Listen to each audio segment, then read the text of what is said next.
Los psicólogos en formación hemos regresado nuevamente con un capítulo sumamente interesante, la pedagogía contemporánea. Quédate a ver este video porque vamos a ir abarcando todo un ciclo y una línea del tiempo tan interesante donde encontraremos las teorías en la pedagogía como ciencia, principales teorías en la pedagogía en donde vamos a encontrar desde Platón hasta Celestina. Por último, la pedagogía latinoamericana, todos los teóricos y cada postura que nos presentan. Y algo sumamente interesante que no te puedes perder es la pedagogía mexicana. Todos aquellos teóricos destacados, desde Gabino Barrera hasta Antonio Caso, para que podamos terminar con la teoría pedagógica en el México actual.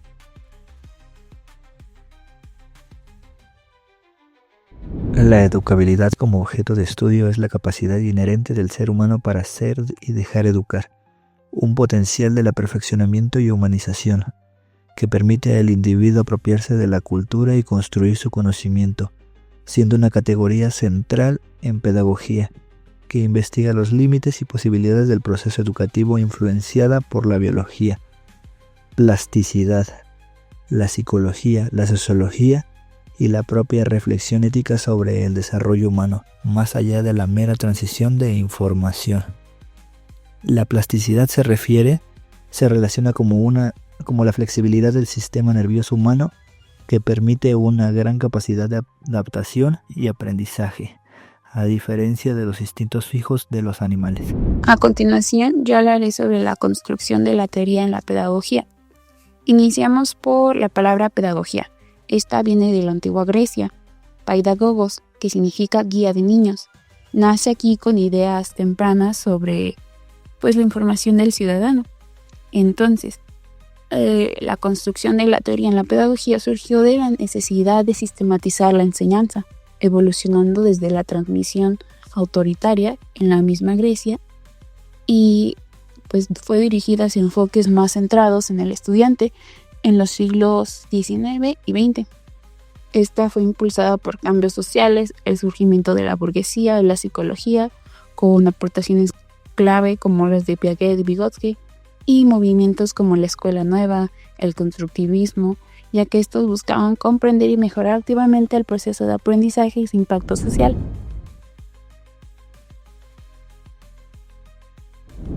La educación como un hecho social es fundamental para la vida en comunidad, donde se transmiten valores, cultura y se preparan ciudadanos críticos para enfrentar los cambios sociales y tecnológicos, promoviendo la participación activa, la innovación y la equidad a través de procesos interactivos y reflexivos para formar individuos comprometidos.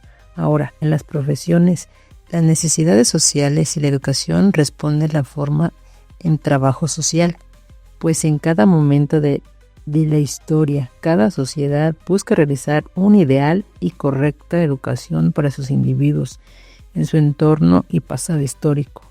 El ser social nos enseña las necesidades de la naturaleza que debe recibir el niño, en tanto en la disciplina y en los métodos de la misma sociedad. Así como nos agrega Paul Bauer, este autor destaca que la educación varía de acuerdo al entorno, cultura, según la sociedad. A él no encuentra ningún lazo entre la organización, educación y sociedad, ya que en los pueblos, en las industrias, los pescadores, los pastores, los agricultores, esta sociedad pone a la educación como resistencia ante sus pasiones. Aquí destacan los valores, obligaciones y a la subordinación, pues las costumbres es exigida en la vida social.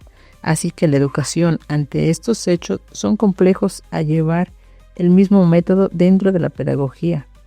Precisamente la educación con las condiciones sociales merecen ser subrayadas ante nuevos cambios dentro de la pedagogía contemporánea. A continuación yo les voy a hablar sobre la pedagogía como ciencia de lo educativo. Bueno, la pedagogía no solo es el arte de enseñar, sino una disciplina compleja que se ha consolidado como la ciencia de lo educativo. Tiene un objeto principal que es el estudio sistemático, reflexivo y crítico del fenómeno educativo en todas sus dimensiones. A continuación vamos a explorar por qué se considera una ciencia y cómo articula el conocimiento sobre esta educación. Bueno, ¿por qué es una ciencia? Para que una disciplina sea considerada ciencia, debe cumplir con ciertos requisitos epistemológicos que la pedagogía posea. Esta cuenta con un objeto de estudio propio, también tiene una metodología y, por último, cuenta con un cuerpo teórico. También cuenta con 3 pilares de la pedagogía. Como ciencia, la pedagogía no se limita a describir lo que ocurre, sino que busca intervenir. Y esto se divide tradicionalmente en 3 funciones. La primera función sería la descriptiva. Esta nos habla sobre qué se analiza, qué es la educación y cómo se manifiesta en diferentes contextos. Pueden ser históricos, sociales y psicológicos. Otra función es la función normativa. Esta nos habla sobre que establece fines, ideas y valores que deben guiar la educación, el deber ser.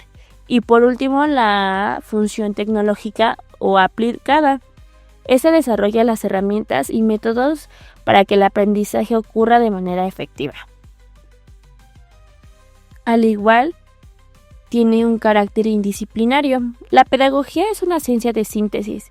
Se nutre de otras disciplinas para comprender la complejidad del ser humano. En este caso, puede ser la psicología, porque aprende los procesos mentales y sobre el desarrollo cognitivo. Otra ciencia sería la sociología. Esta analiza el impacto del entorno social en el aprendizaje. Filosofía. Cuestiona los fines éticos y políticos de la educación. Y por último, la biología. Comprende las bases neurofisiológicas del aprendizaje. Como un dato clave, hoy en día la pedagogía ha evolucionado hacia las ciencias de la educación. Es un campo multidisciplinar donde la pedagogía actúa como el eje articulador que da sentido ético y práctico a los hallazgos de otras áreas. Para Platón, la ciencia episteme es un conocimiento universal, racional y necesario. Solo lo que es estable e inmutable puede considerarse científico. Lo particular y cambiante pertenece al ámbito de la opinión, doxa, no de la ciencia. Desde esta visión, la pedagogía no puede ser una ciencia de lo particular, ya que trabaja con sujetos concretos y situaciones variables. Platón concibe la educación como un proceso de formación del alma, orientado al bien, la verdad y la justicia. El objetivo de la educación es universal. Para su realización ocurren individuos específicos, con características y ritmos distintos. Aquí surge una tensión clave. La pedagogía se guía por principios generales, pero se ejerce sobre lo singular. En el Fredo, Platón compara al educador con un médico del alma. El educador conoce principios universales, pero adapta su intervención según el tipo de alma del educando.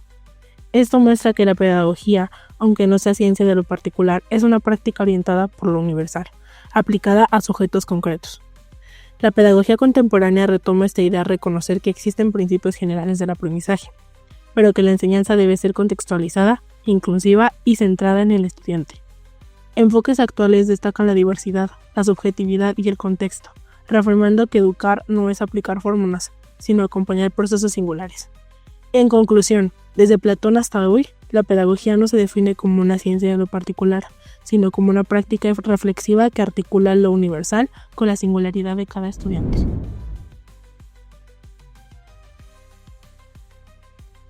Platón fue un filósofo griego nacido en Atenas alrededor del año 427 a.C. y discípulo de Sócrates. Vivió en un contexto de crisis política que influyó profundamente en su pensamiento. Tras la muerte de su maestro, fundó la Academia, considerada la primera institución de educación superior en Occidente, donde se formaban filósofos y futuros gobernantes. Entre sus alumnos destacó Aristóteles. Para Platón, la educación era un proceso de formación integral del ser humano, no solo intelectual, sino también moral y ética. Consideraba que una buena educación era la base de una sociedad justa. Uno de sus principales aportes es el aprendizaje mediante el diálogo, heredado del método socrático, donde el estudiante reflexiona, cuestiona y construye el conocimiento de forma activa. Este enfoque es fundamental en la pedagogía contemporánea, especialmente en el desarrollo del pensamiento crítico. Platón también planteó que el aprendizaje se apoya en los conocimientos previos, idea presente en su teoría de la reminiscencia, la cual influyó en teorías actuales del aprendizaje significativo. Además, defendió una educación diferenciada, adaptada a las capacidades de cada persona, principio que hoy se relaciona con la educación personalizada y la atención a la diversidad. Finalmente, sostuvo que la educación debe formar ciudadanos éticos y comprometidos por el bien común, una idea que sigue vigente en la educación cívica y en la formación de valores. En conclusión, aunque su pensamiento es antiguo, Platón sigue siendo una base fundamental para comprender la pedagogía contemporánea por su énfasis en el diálogo, la ética y la formación integral del ser humano. Juan Luis Vives fue un humanista del Renacimiento, nacido en Valencia en 1492. Su pensamiento pedagógico surge como una crítica directa a la educación medieval, la cual se basa en la memorización, la autoridad y el castigo. Vives consideraba que este tipo de enseñanzas estaba desconectada de la vida real y no atendía las necesidades del estudiante. Desde el humanismo propuso una educación centrada en la persona, donde el aprendizaje se construye a partir de la experiencia, la observación y la reflexión. Para él, aprender no era repetir información, sino comprenderla y aplicarla. Por ello, dio gran importancia a factores psicológicos como la memoria, la atención y las emociones dentro del proceso educativo. Uno de sus principales aportes a la pedagogía fue la individualización del aprendizaje, ya que sostenía que cada alumno tiene ritmos y capacidades distintas. También defendió un método gradual que va de lo simple a lo complejo y rechazó el uso del castigo, al considerar que el miedo bloquea el aprendizaje. En su propuesta, el maestro deja de ser figura autoritaria y se convierte en una guía del proceso educativo. Vives entendía la educación como una herramienta social. Consideraba que el conocimiento debía ser útil para la vida y contribuir al bien. Por esta razón defendió la educación de las mujeres y de los sectores marginados y relacionó la enseñanza con la justicia social. Aunque la pedagogía crítica surge siglos después, Juan Luis Vives es considerado un antecedente importante, ya que cuestionó el sistema educativo de su tiempo y promovió una información reflexiva, ética y social. Su pensamiento sentó las bases de la pedagogía moderna a concebir la educación como un proceso humano, psicológico y transformador. A continuación vamos a hablar de Jan Amos Komensky, a quien encontramos en nuestra literatura como Juan Amos Comenius. Comenius nació en 1592 en Moravia, una región que ahora es de la República Checa, y falleció en Ámsterdam en 1670. Se le considera el padre de la didáctica moderna. Su pensamiento tuvo apogeo en el siglo XVII, entre 1620 y 1670. Se considera que su obra máxima es la Didáctica Magna, escrita en 1632, pero publicada hasta 1657.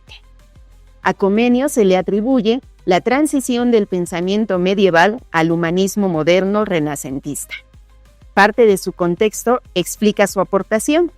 Durante el desarrollo de su teoría, se desarrolló el conflicto bélico denominado Guerra de los 30 Años en Europa, un movimiento entre católicos y protestantes que derivó en la persecución religiosa de Comenius. Comenius sostenía que la guerra es el fracaso moral de la humanidad y que solo una educación universal y humanista puede prevenir la violencia. El ideal pansófico de Comenius era integrar la ciencia, la religión y la filosofía en un conocimiento común que uniera a la humanidad. Esto en respuesta a la fragmentación social. El ideal de Comenius se sostenía en una frase: educar para la paz, la razón y la convivencia. Comenius se manifestó siempre en contra de la educación dogmática, memorística y autoritaria. Estaba también en contra de usar la enseñanza como instrumento de imposición ideológica. Consideraba que el aprendizaje debería ser sensorial y activo, que el humano era educable, perfectible, capaz de progreso moral e intelectual, centrado en el ser humano. La educación debería de estar centrada en la razón, en la experiencia, el diálogo, para la reconciliación entre pueblos y creencias. En la Didáctica Magna, Comenius destaca que la educación debe de ser conforme a la naturaleza, contar con una estructura, usar imágenes, ejemplos y objetos concretos, aprender haciendo, observando y reflexionando, partiendo de lo simple a lo complejo. La educación para todos es también parte de la educación universal y de su pansogía. La educación debe de llegar a niñas, a niños, a ricos, pobres, hombres, mujeres, y la educación debe ser inclusiva y equitativa. El lenguaje que se utiliza en la educación debe ser claro y comprensible, evitando la erudición innecesaria, no forzar ni adelantar procesos. La educación para la vida sostiene que el fin último de esta educación es preparar al ser humano para vivir bien, en armonía consigo, con los otros y con Dios. Las etapas que propone Comenio para la educación son la etapa materna, que abarca de los 0 a los 6 años, donde la educación debe enfatizar el afecto, el lenguaje, el juego, la imitación y la experiencia. La siguiente etapa es la elemental, de los 6 a los 12 años, donde destacan la lectura, la escritura, el cálculo, el aprendizaje concreto y visual, así como la disciplina. La tercera etapa se le denomina educación latina o gimnasio y es de los 12 a los 18 años. En ella destaca la formación intelectual, profesional, el desarrollo del razonamiento moral y la reflexión crítica, así como la preparación para la vida social y profesional. Para cerrar, Comenio propone la etapa de la academia, donde es la educación superior enfocada en la especialización, la formación para el servicio a la sociedad y sostener que el aprendizaje continúa a lo largo de la vida. John Locke nació el 29 de agosto de 1632 en Rington, un pequeño poblado de Somerset, Inglaterra, en el contexto de una época marcada por profundos conflictos políticos, religiosos y sociales. Inglaterra atravesaba tensiones entre el poder monárquico y el parlamento, así como disputas religiosas que influyeron notablemente en el pensamiento filosófico y político de la época. Locke creció en una familia puritana. Su padre fue abogado y capitán del ejército, parlamentario durante la Guerra Civil Inglesa, lo que influyó en la formación temprana de sus ideas sobre la libertad y la autoridad. Una de las contribuciones más importantes de Locke se encuentra en su obra Ensayo sobre el entendimiento humano. En ella plantea una teoría del conocimiento basada en el empirismo, corriente filosófica que sostiene que todo conocimiento proviene de la experiencia. Locke rechaza la idea de las ideas innatas, defendida por filósofos racionalistas, y propone que la mente humana al nacer es una tabula rasa, es decir, una hoja en blanco. Esta visión tuvo un impacto profundo en la psicología, la pedagogía y la filosofía, ya que colocó al sujeto como un ser activo en la construcción del conocimiento y resaltó la importancia del entorno y la experiencia en el desarrollo humano. Locke sostiene que los individuos nacen con derechos naturales inalienables, entre los que destacan el derecho a la vida, a la libertad y a la propiedad. Estos derechos existen antes de la formación del Estado y no pueden ser arrebatados por ningún gobernante. El Estado surge, según Locke, a partir de un contrato social, mediante el cual los individuos ceden parte de su libertad para garantizar la protección de sus derechos.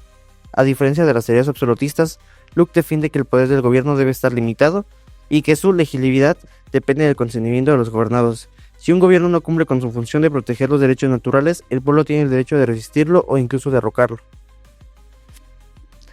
Y John Locke fue un pensador clave en la transición hacia la modernidad. Sus ideas sobre el conocimiento, la política y la educación sentaron las bases del empirismo, el liberalismo político y los sistemas democráticos contemporáneos.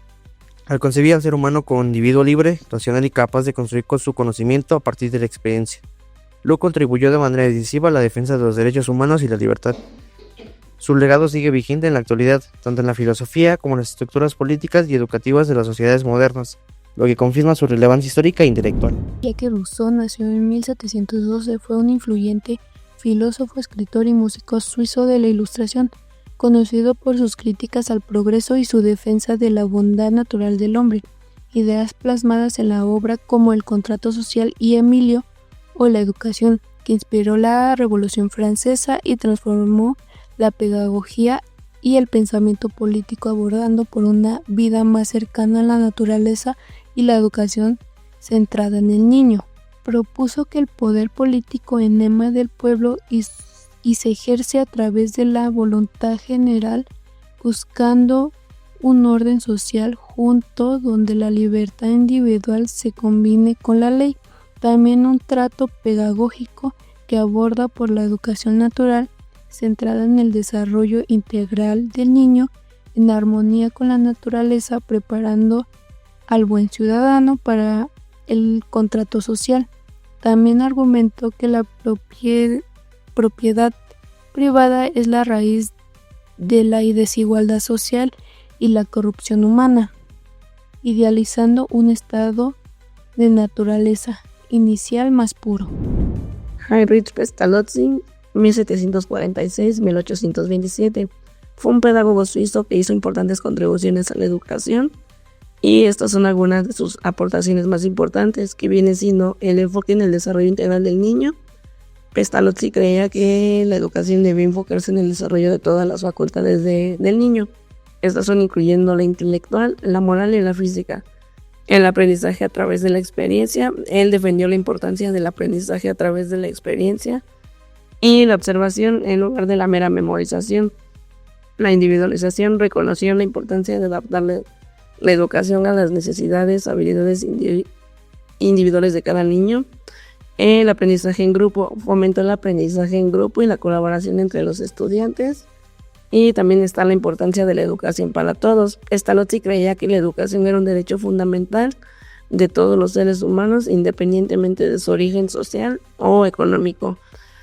Su legado viene siendo que las ideas de Pestalozzi han tenido un impacto significativo en la educación moderna y han influido en la forma en que se enseña y se aprende en muchos países. Su enfoque en el desarrollo integral del niño y su método de enseñanza aún siguen siendo relevantes hoy en día. George Gerstensteiner, en 1854-1932, un pedagogo alemán que hizo importantes contribuciones a la educación vocacional y la formación profesional. Sus ideas sobre la educación y la formación laboral han tenido un impacto significativo en la educación moderna. Sus aportaciones más importantes son educación vocacional. Él defendió la importancia de la educación vocacional como una forma de preparar a los jóvenes para el mundo laboral y promover la formación integral.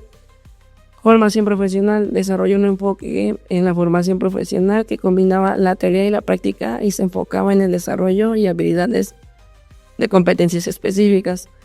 Aprendizaje a través de la experiencia. Gerstensteiner creía que el aprendizaje debía ser práctico y experimental, y que los estudiantes debían aprender a través de la experiencia y la resolución de problemas. También viene siendo el desarrollo de la personalidad. Se enfocó en el desarrollo de la personalidad y la formación del carácter. Él creía que la educación debía promover la responsabilidad y la disciplina, junto con la ética laboral. Sus principios educativos. Él habla del principio de la actividad. Creía que el aprendizaje debía ser activo y no pasivo, y que los estudiantes debían ser participantes activos en el proceso de aprendizaje. El proceso de la individualización. Defendió la importancia de adaptar la educación a las necesidades y habilidades individuales de cada estudiante.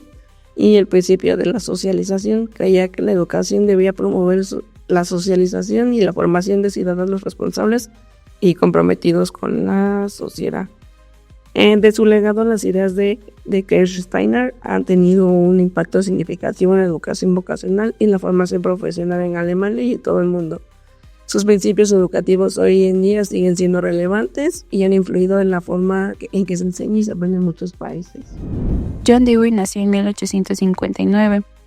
Una de sus aportaciones clave a la pedagogía incluyen el aprendizaje experimental, aprender haciendo, el enfoque centrado en el estudiante, intereses y necesidades, la educación democrática, preparación para la vida social, el rol del maestro como facilitador y la aplicación del método científico en la educación, promoviendo una escuela activa, experimental y conectada con la vida real para desarrollar el pensamiento crítico y la participación ciudadana. María Montessori fue la primera mujer que fue médica, antropóloga, filósofa, psicóloga. A sus 22 años, aparte de que tenía unos estudios de ingeniería, ingresa a la Facultad de Medicina, donde ejerce. Normalmente ahí entraban solamente los hombres, y a la edad de 26 años se convierte en la primera mujer médica en Italia.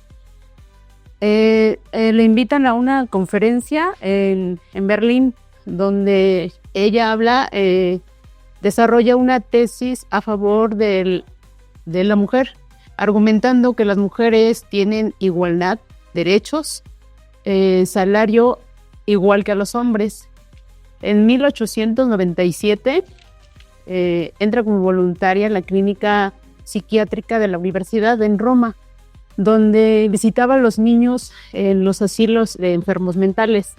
En esa visita que lo disgustaba, que veía cómo los niños se desarrollaban precariamente, ya desde entonces ella se enfocó en dos autores franceses para empezar así a desarrollar las técnicas de para enseñarle a los niños. En 1901, que siguió con sus estudios de filosofía de la educación y antropología. En 1904 entra como profesora en la Escuela Pedagógica Nacional de Roma. Una de sus conferencias les dice a sus alumnos que el objetivo de nuestro estudio es la humanidad. Lo que realmente hace el maestro es el amor, el deber a la sociedad.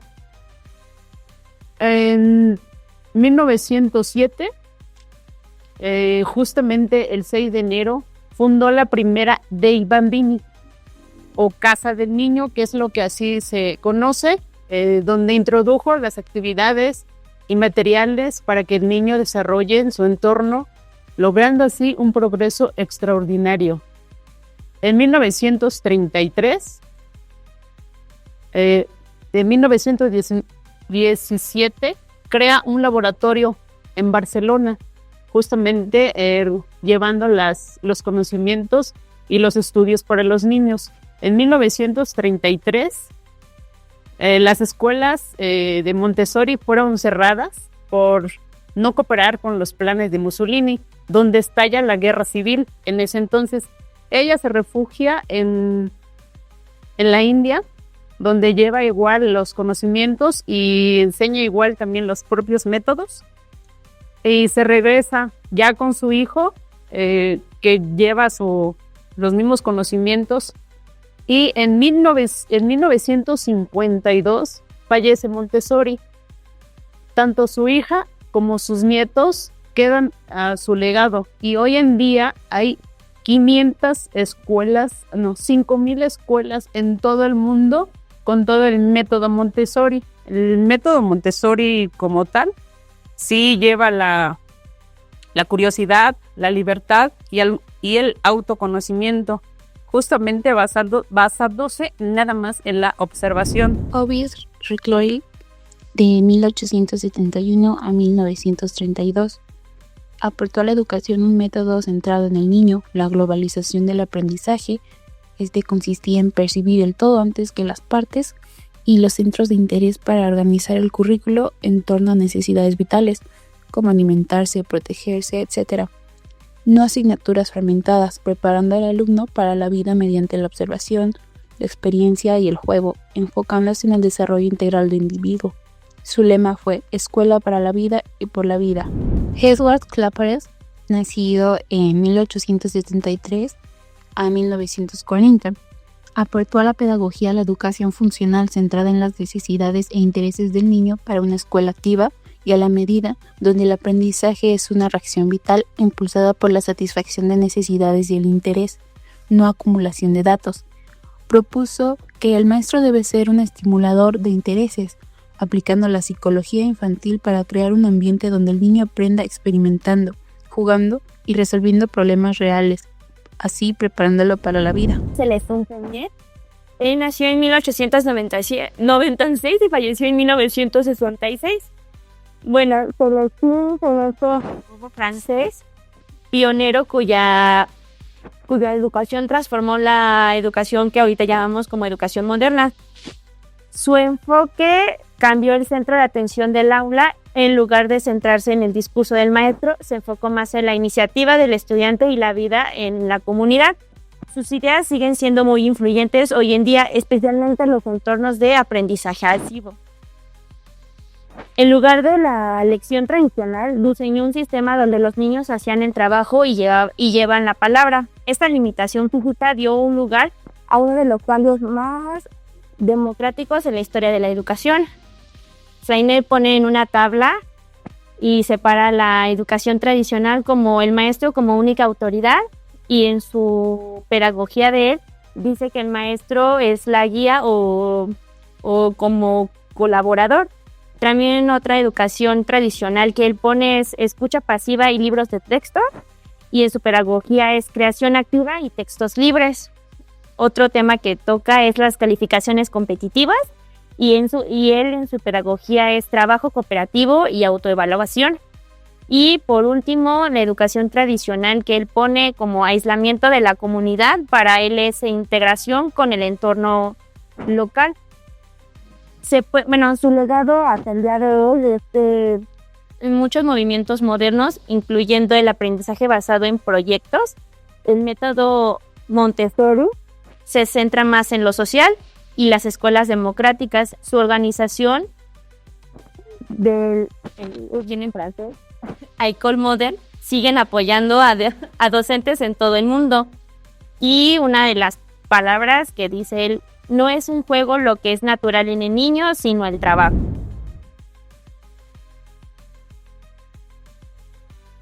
Los teóricos clave en la pedagogía latinoamericana incluyen a Paulo Freire en Educación Liberadora, Simón Rodríguez, Educación Pública y Crítica, José Martí, Educación para la Emancipación, y José Carlos Mariátegui, Educación para la Realidad Social, junto a figuras funcionales como Simón Bolívar y Domingo Sarmiento, quienes, a través de corrientes como la educación popular, buscan una pedagogía emancipadora, contextualizada y comprometida con la justicia social y la identidad cultural de la región, conectando con pensadores más amplios como Leopoldo Sea y Augusto Saladal Bondi. La corriente crítica y la educación de estos es la educación liberadora. Esta busca empoderar a los oprimidos y transformar las estructuras injustas, con Freire como exponente principal. La educación popular, desarrollo de pedagogías conceptualizadas para las clases populares, con raíces en movimientos sociales y figuras. Pensamiento crítico y descolonizador, enfocado en cuestionar los modelos educativos eurocéntricos y construir un saber propio desde América Latina con aportes de pensadores contemporáneos.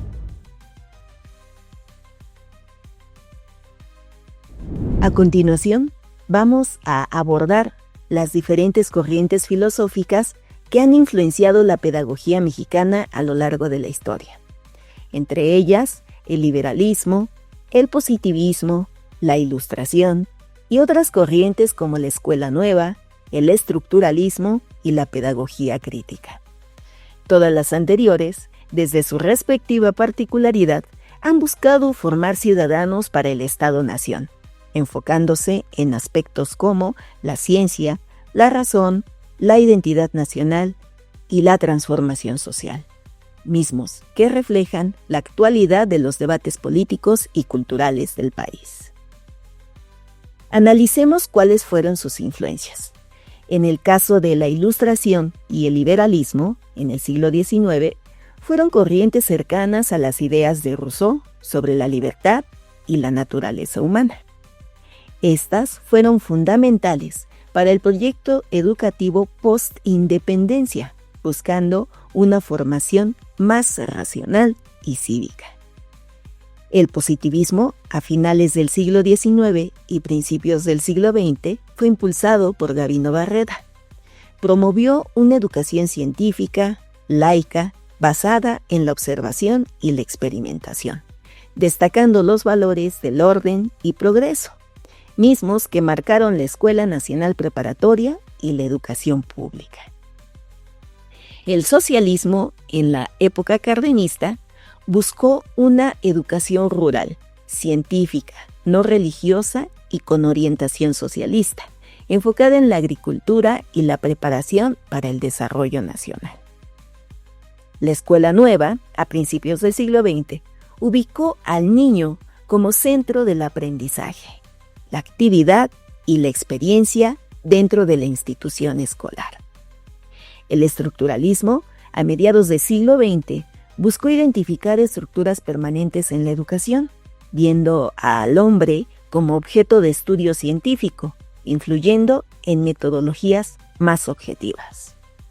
Por su parte, la pedagogía crítica reacciona contra los modelos anteriores, enfocándose en la concientización, la emancipación y la transformación social, vital para entender las problemáticas mexicanas. En la actualidad, los principios constitucionales hacen ver que la educación mexicana se fundamenta en ser obligatoria, universal, inclusiva, pública, gratuita y laica, buscando una identidad nacional y ciudadanía activa.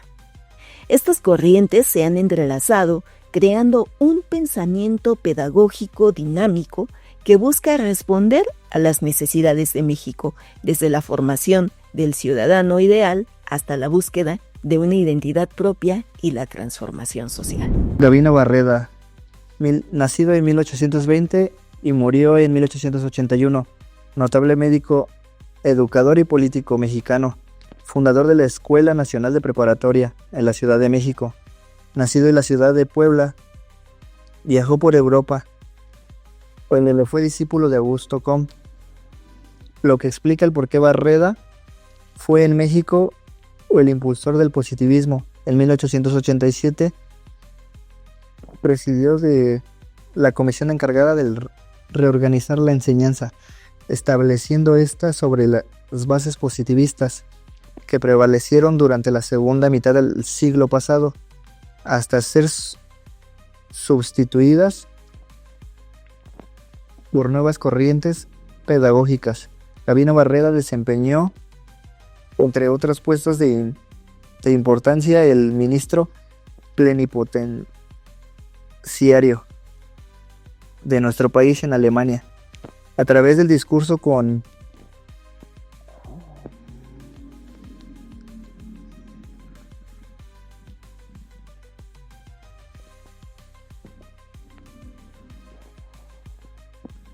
el ejerció una notable influencia para la formación del pensamiento mexicano de la época.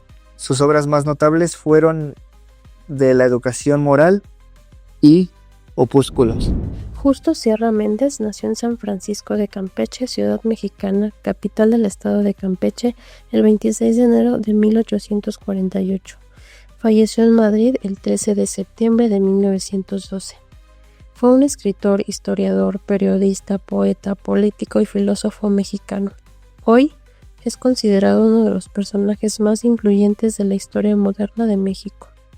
Fue impulsor de la educación pública, laica y científica en México. Es conocido como el fundador de la Universidad Nacional de México, hoy en día UNAM, en 1910. Creía que la educación era la base del progreso social y nacional.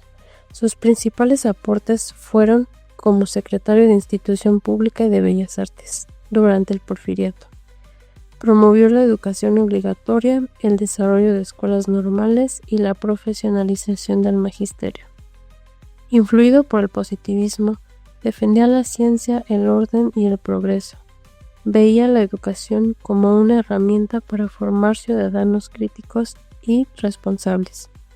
Su influencia sigue vigente en el sistema educativo actual.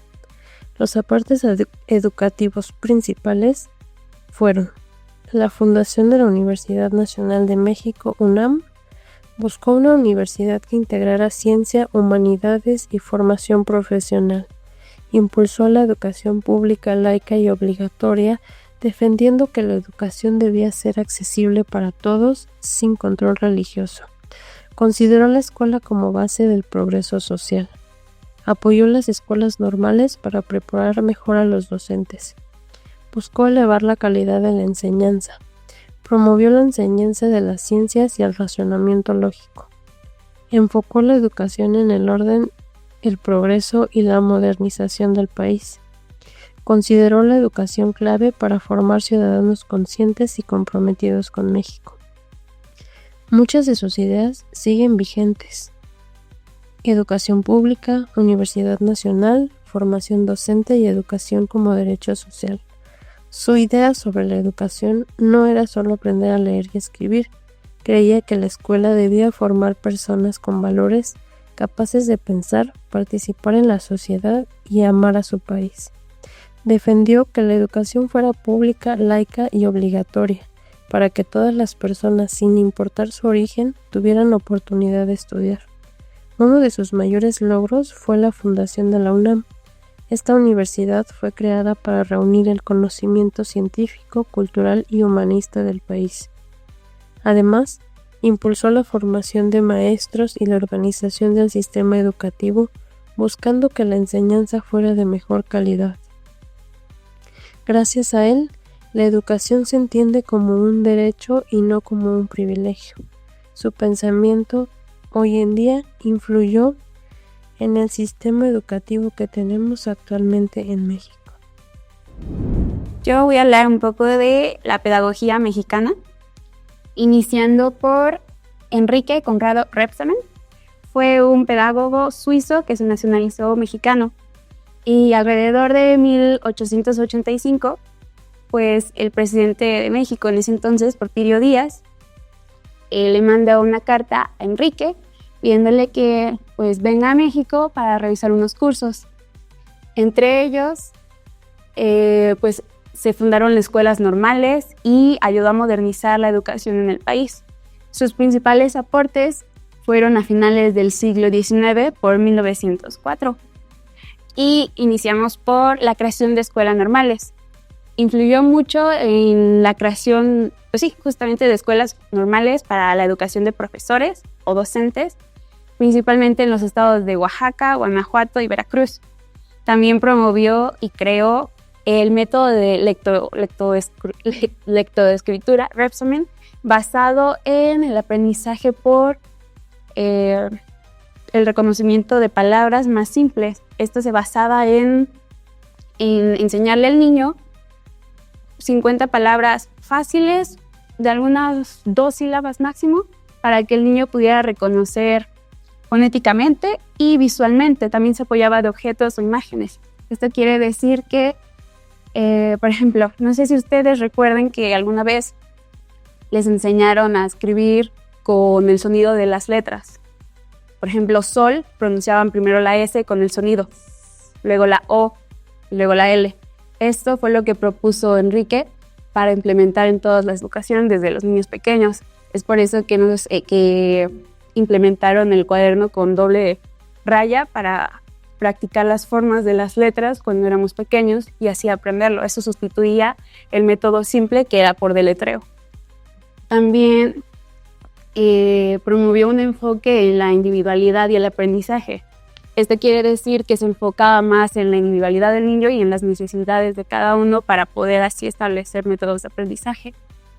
Y con la formación de docente integral, pues el aporte de él fue asegurarse de que todos los docentes estuvieran preparados para impartir adecuadamente las dinámicas o crearlas en este caso.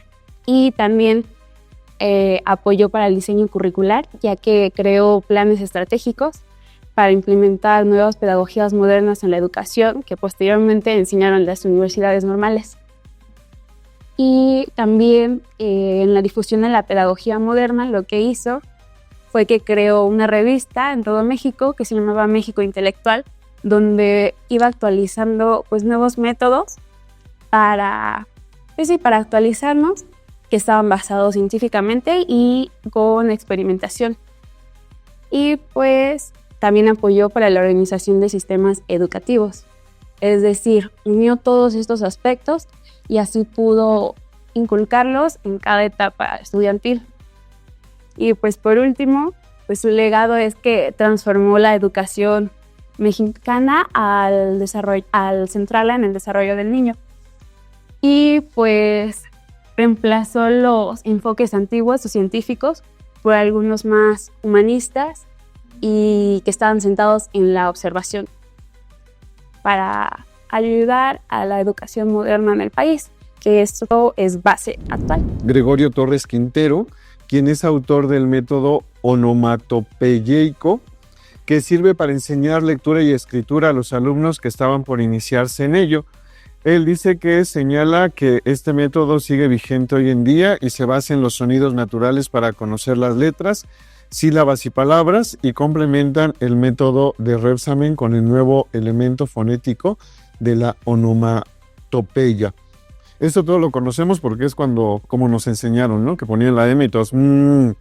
O la S, ¿y qué dice? Sa, se, si, sosu. No, ahora júntalos. Sa, se, si, sosu o ma. Entonces, bueno, ese es el método. Y luego después entró al Poder Ejecutivo en 1894, en donde hizo una ley en la que se determinaba que la instrucción pública sería sería laica, gratuita y obligatoria. También se hablaba de la obligación escolar en las escuelas, de los programas de enseñanza, de los exámenes, las vacaciones, premios, castigos, y todos los profesores de instrucción primaria, la dirección e inspección de la institución pública, que es lo que conocemos hasta ahora. Nos va a tocar hablar sobre una persona muy importante para México, ya que es un parteaguas en todos los educadores que ha habido en México, y vamos a hablar de José Vasconcelos Calderón. Esta persona fue un abogado, fue un político, educador y funcionario público como pedagogo, en el cual sus principales enfoques pedagógicos atienden al ser del hombre en toda su integralidad, dando a la educación intelectual radical importancia. Se extiende a las dimensiones físicas, éticas y estéticas para formar una personalidad humana y completamente mexicana. Uno de sus principios claves es la educación para la acción, dignidad, inclusión y mexicanidad. Sus herramientas o estructuras pedagógicas por las cuales él creó o se valió fue el construir bibliotecas, misiones culturales, escuelas rurales y escuelas de oficios en las ciudades. Se impulsa la enseñanza técnica, industrial y comercial como la estimulación de artes populares. Vasconcelos tomó su inspiración de la filosofía europea de Henry Bergson, quien promovía la intuición y el elan vital. También se inspiró en Gabriel D'Annunzio y Federico Nietzsche. Una de sus principales posturas fue el idealismo y nacionalismo, ya que formó parte de la línea atenea de la juventud y parte de la Revolución Mexicana. También se inspiró mucho en los muralistas mexicanos como Rivera, Orozco y Siqueiros. Antonio Caso. Él, dentro de estos elementos, él es un filósofo y educador mexicano que enfatizó la importancia de la individualidad y de la autorrealización en la educación. Su pedagogía estaba profundamente influida por el existencialismo y el idealismo, promoviendo una educación que buscara el desarrollo del yo interior del estudiante. ¿Y qué es lo que conocemos hoy actualmente en la preparatoria y las universidades? El que el alumno es quien tiene que responder ante la enseñanza y no el profesor, como puede ser en la primaria y en la secundaria. Antonio Caso veía la educación como un medio para que el individuo comprendiera su propia vida y su papel en la sociedad, más allá de la mera adquisición del conocimiento técnico y profesional. Las ideas de Antonio Caso sobre la autorrealización pueden verse reflejadas en las corrientes educativas modernas que enfatizan el desarrollo personal y la educación holística. Sus teorías resuenan en un enfoque contemporáneo como la educación personalizada, el aprendizaje basado en el estudiante, donde el enfoque está en cultivar la potencia individual y adaptar las enseñanzas y las necesidades únicas de cada alumno. Luego también él contribuye al pensamiento educativo con un énfasis en el desarrollo moral y espiritual del estudiante. Su influencia crucial en la promoción de una visión de la educación que va más allá del pragmatismo, centrándose en la formación de seres humanos íntegros y conscientes de su entorno y de sí mismo. Esta parte de Antonio Caso, no sé si sepan, pero por ejemplo el lema de la Universidad Nacional Autónoma de México, que es "Por mi raza hablará el espíritu", antes de que hicieran otras cosas, Antonio Caso lo que propuso y lo que se hizo, y en un principio el lema era "Por mi raza hablará el Espíritu Santo", que era precisamente juntar esta parte espiritual con la cuestión educativa.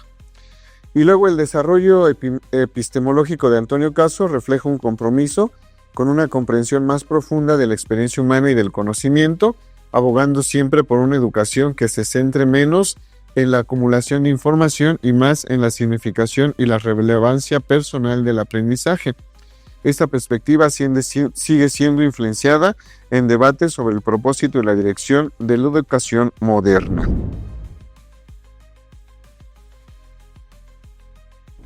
Esto nos lleva al desarrollo pedagógico en México.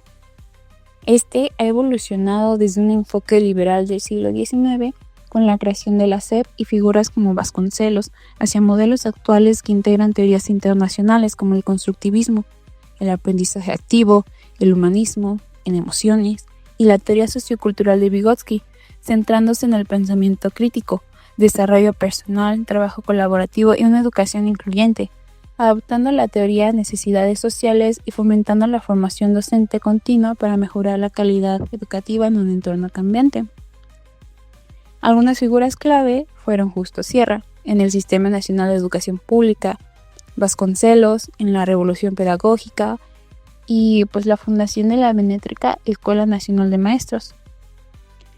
Algunos desafíos y enfoques actuales es la formación de docentes, inversión crucial para mejorar la calidad, actualizando recursos y fomentando la innovación.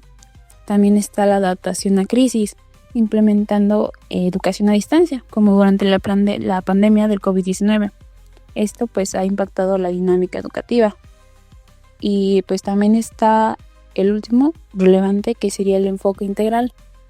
Y es una integración de saberes relevantes para la vida personal y social, más allá del académico tradicional. En resumen, la pedagogía actual en México se enfoca en la especialización, la tecnología como la IA o la realidad virtual, y la atención a la diversidad y problemáticas sociales, buscando una educación más inclusiva y adaptada. Aunque busca enfrentar retos, como los antes mencionados, pues también busca tendencias que promuevan una pedagogía propia y humanista, como la pedagogía a la mexicana, que valora la identidad cultural y la creatividad para resolver problemas complejos en todos los niveles educativos. Nos da gran alegría que hayas llegado al final de este episodio. Te recordamos que puedas suscribirte a nuestro canal, nos sigas en nuestras redes sociales y en la caja de comentarios nos hagas llegar todas tus observaciones y los puntos que los psicólogos en formación debemos aclarar.